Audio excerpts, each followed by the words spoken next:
Hello friends, welcome to our YouTube channel. In this video, I'm gonna tell you about how to click photos using timer 10-second timer in your Infinix smartphone. So let's get started. Before watching this video, if you have not subscribed to our YouTube channel, then subscribe to first and like our video. So first you have to open your uh, camera settings. Here it is the settings, you can see.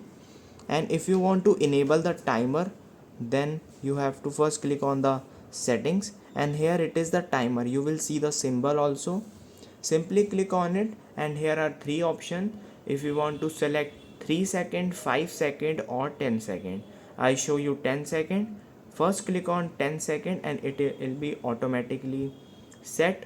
Then you have to click a camera picture like this, and it will take 10 second to click a photo. You can see it also makes sounds,